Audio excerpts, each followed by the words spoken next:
Baik, kita lanjutkan diskusi kita pada hari ini. Tadi sudah dijelaskan tentang perlindungan anak, salah satunya itu penelantaran dan eksploitasi pada anak. Nah, pada sesi ini saya sedikit saja membahas tentang pengertian dari penelantaran anak. Nah, mungkin untuk sesi ini tidak memerlukan waktu lama karena di sini kita cukup untuk mengetahui pengertian dari penelantaran anak. Namun sebelum saya menjelaskan apa sih itu penelantaran anak, nah di sini ada sebuah cerita kisah Tasrin. Nah, kisah Tasrin. Jadi Tasrin ini adalah bocah 12 tahun yang harus menghidupi ketiga adiknya. Nah, di sini saya akan mencoba membacakan cerita tentang kisah dari Tasripin tersebut. Tasripin ya, bocah 12 tahun.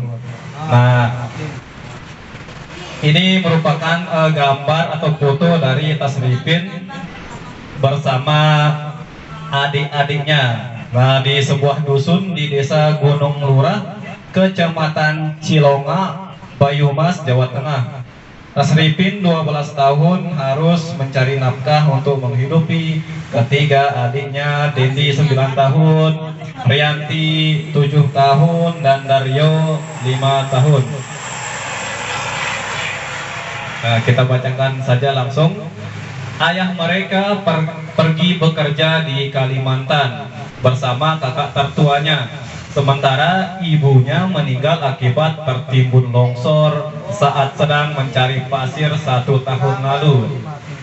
Ketiga adiknya kini sangat mengandalkan Tasripin yang setiap hari harus bekerja di sawah dengan mencangkul, membersihkan sisa-sisa padi, serta menanam padi bersama warga di desa pada saat masa tanam.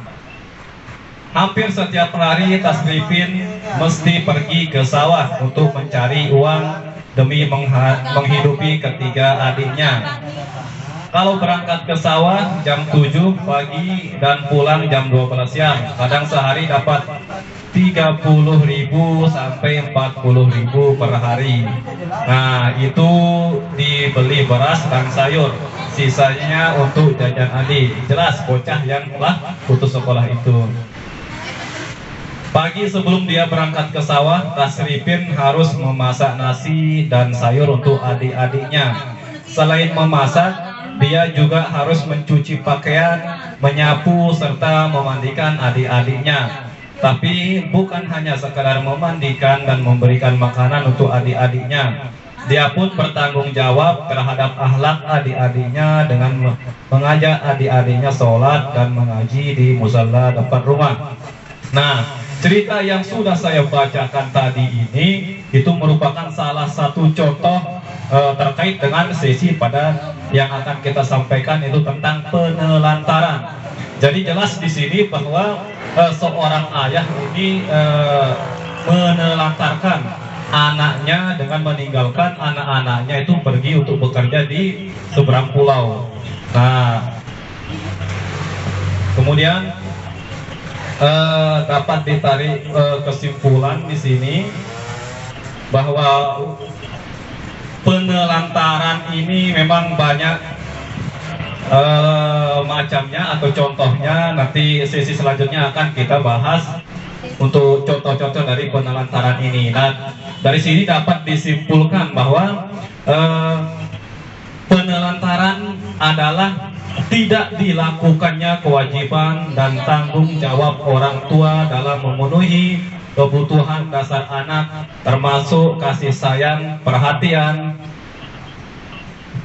dan kasih sayang dan perhatian. Nah, itu merupakan pengertian dari penelantaran. Kemudian untuk contoh-contoh penelantaran lainnya nanti akan kita bahas di sesi selanjutnya. Ya, sekian.